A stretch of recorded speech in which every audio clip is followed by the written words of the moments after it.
Salut, aujourd'hui je teste un expert advisor gratuit sur MQL5 qui s'appelle Grid Scalper EMA MT5 EA, donc expert advisor.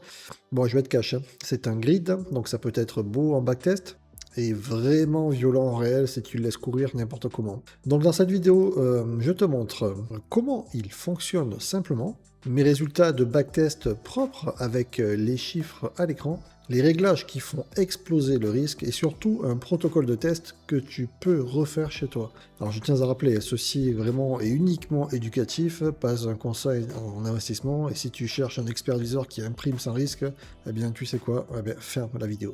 Alors c'est un expert advisor basé sur un signal de moyenne mobile, et quand ça croise, il ouvre un trade, et si ça part contre lui, il ajoute des trades en grid avec un multiplicateur.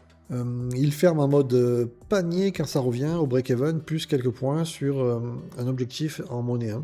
Donc traduction, ça gagne souvent, mais les pertes vraiment latentes peuvent monter très vite. Alors je te l'explique de façon claire. Alors le signal d'entrée, c'est juste le close qui passe au-dessus de la SMA, donc la moyenne mobile simple, achat, et le close passe en dessous, vente. Ensuite, tu as la gestion. Si le prix revient contre toi, l'expert advisor, en fait, il va rajouter une position tous les X points. X, c'est le paramètre grid size point qu'on peut retrouver dans les paramètres de l'expert advisor. Et la taille des lots augmente selon le multiplier. Donc, plus ça va contre toi, plus tu grossis. Pour ce qui est de la sortie, soit il ferme la première position au TP, soit il attend que le panier revienne à un niveau de break-even, puis il ferme l'ensemble. C'est exactement pour ça que la courbe balance peut monter propre, et la courbe equity peut faire des trous, mais vraiment des très gros trous. Alors je vais te mettre le rapport sur l'écran, je vais tomber sur... Et avec une qualité, on va aller voir le backtest, qualité d'historique qui est à 100%, et le nombre de barres est à 74 016, et le nombre de ticks, on peut voir à plus d'1 million. Et je précise un point important, un symbole sur ce test, comme on peut voir ici, d'accord, dépôt initial 10 000. Et ce que je veux mesurer ici, ce n'est pas ça gagne ou pas en fait, hein. C'est est-ce que le profil de risque est acceptable. Donc c'est vraiment le premier paramètre à prendre en compte à chaque fois, le profil de risque. Est-ce que ça tient sur une année complète et combien ça respire en drawdown. Alors en termes de résultats nets, plus 7755,75 sur 10 000 de départ, donc environ plus 77% sur la période du test, un facteur de profit à 1,89, ce qui est vraiment pas mal du tout, et recovery factor 3,13, et ratio de Sherp qui est ici à 1,58. Ça sur le papier, là comme ça quand on voit, c'est vraiment propre. Maintenant la partie qui compte vraiment sur un grid, le drawdown max sur l'equity. Donc on peut voir par exemple 13% 30 sur environ 2477 et un drawdown max sur le solde qui est à 9% 32. Voilà, c'est 1800 des poussières. Donc note bien vraiment la différence. Sur un grid, ton solde peut être joli pendant que ton equity souffre. On peut voir un nombre de trades qui est relativement important, 9740, ça c'est à cause du grid, et un win rate de position de 88%, pratiquement 89%, gagnante. Et là, je te le dis clairement en fait, un win rate à 80% sur un 8, tout à fait normal, il n'y a rien de fantastique. Parce que tu moyennes pour forcer le retour au break-even. Donc le win rate ne veut rien dire si on ne regarde pas la taille moyenne des pertes. Et ça c'est vraiment important. Les durées de maintien et les pics d'exposition. Alors on regarde ça.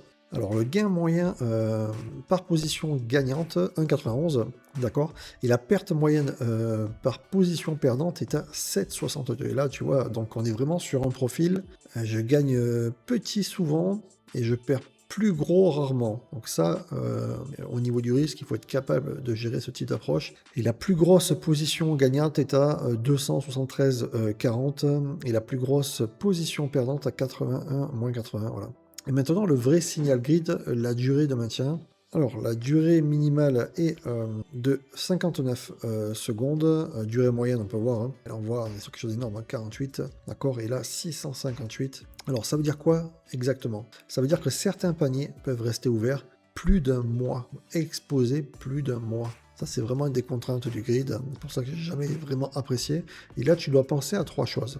Le swap, déjà le swap, les périodes de tendance, hein, et la psychologie de voir une position rouge pendant des jours et des jours et des jours. Alors je vais te montrer la courbe en question, et la balance monte assez linéaire, hein, d'accord? On peut le voir, hein, c'est même très linéaire, hein. C'est typique des stratégies qui capturent bien les petits retours au break-even. Ça, c'est vraiment ça, hein. Là, on peut voir la perte ici, c'est normal parce qu'on a clôturé avant l'issue, hein. L'equity, elle fait des creux.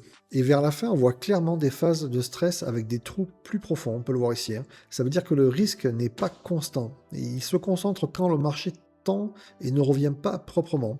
Et le graphique part du dépôt utilisé, on peut le voir ici, et montre des pics. Donc oui, l'exposition grimpe par moment, on peut le voir ici, hein. Ces pics tout ici, ici, ici également, et là vraiment sur la fin on voit, hein. Alors réellement, si tu dois retenir que 5 paramètres, c'est ceux-là. Le multiplier, qui est ici, c'est le bouton accélérateur vraiment qui est accélérateur du risque, hein. Le grid size position aussi également.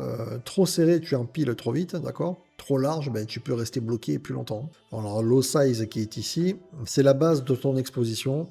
Tu peux avoir des meilleurs réglages du monde. Si ton lot de départ est trop gros, ben, c'est mort de suite, hein. Stop loss mode, ici, pas de stop loss, c'est la porte ouverte à un drawdown non borné. En fait, stop loss, ça peut protéger, mais ça peut aussi tuer la stratégie si c'est trop proche, hein. Donc, pareil, tout à fait également, il y a un équilibre à avoir, que tu peux après améliorer avec certaines optimisations. En fait, si tu veux vraiment faire ça proprement pour tester, en démonstration et réellement en démonstration, tu testes en 3 étapes. Test rapide, 30 minutes, hein. Objectif, vérifier que l'expert advisor exécute et ne spamme pas d'erreur. Tu surveilles l'onglet expert journal, d'accord, qu'on peut trouver en bas, et tu regardes si les backtests se gèrent correctement. Après, il faut vraiment avoir un backtest propre, au moins déjà 6 à 12 mois, et qualité tick maximale. Et tu compares en fait 2-3 timeframes. Parce que la EMA et le new bar dépendent vraiment du timeframe, hein. C'est vraiment très important. Après, tu vas chercher un stress test, d'accord? Tu forces des conditions moches, tendance vraiment prolongée, volatilité et spread large, d'accord? Vraiment, c'est important. Le stress test, c'est vraiment ça, c'est vraiment ça, hein. Et tu regardes, hein, exposition max, nombre de positions et temps de récupération. Et vraiment, règle d'or, si un stress test, tu vois que l'expert advisor peut laisser des panier ouvert trop longtemps pour ton confort, tu stops. Maintenant, on va parler des sécurités, vraiment des drapeaux rouges. Je te rappelle en fait que les risques structurels d'un grid, un grid en fait, ça peut vraiment faire beau longtemps, hein, puis tout rendre en quelques phases de tendance. Donc, no go si tu as un petit compte, tu refuses de tenir une position rouge longtemps, tu ne mets pas de cap ou tu montes le multiplier. Et si tu le testes en réel un jour, vraiment si tu arrives à cette dernière étape, c'est uniquement après une démo longue, mais vraiment très très longue, hein, avec des caps stricts, hein, et vraiment une surveillance très sérieuse. Alors, mon verdict sur ce test précis. Déjà, quand j'ai voulu faire un test simple, je me suis retrouvé à attendre 30 minutes pour finir un test simple sans faire d'optimisation. Donc déjà, on peut voir que cet expertiseur n'est pas du tout optimisé pour faire ce genre d'approche. Alors, au fond, oui, sur cette période et ces conditions, les performances est réelle en fait. Mais le profil grill est évident, win rate élevé, gain moyen petit, pertes moyennes plus grosses et durées qui peuvent devenir très longues, hein. Donc pour moi, je le classe en fait OK pour labo, démo, et si tu sais ce que tu fais, mais vraiment dangereux parce que si tu lances, c'est gratuit, sans cap et sans gestion, eh bien c'est typiquement le genre d'expert qui va mal finir, hein. Si tu veux que j'aille un peu plus loin, dis-moi en commentaire quel symbole tu veux que je teste ensuite. N'oublie pas que j'ai passé beaucoup de temps juste pour faire un test simple sur un actif, une temporalité, quel time frame tu utilises, et si tu préfères un preset ultra safe ou un stress test agressif juste pour voir la pire casse, hein. Et si cette vidéo t'a apporté une vraie méthode de test, abonne-toi. Ici, on fait du trading sans bullshit avec des chiffres et des protocoles. Je te dis à bientôt pour une prochaine vidéo. Ciao, ciao.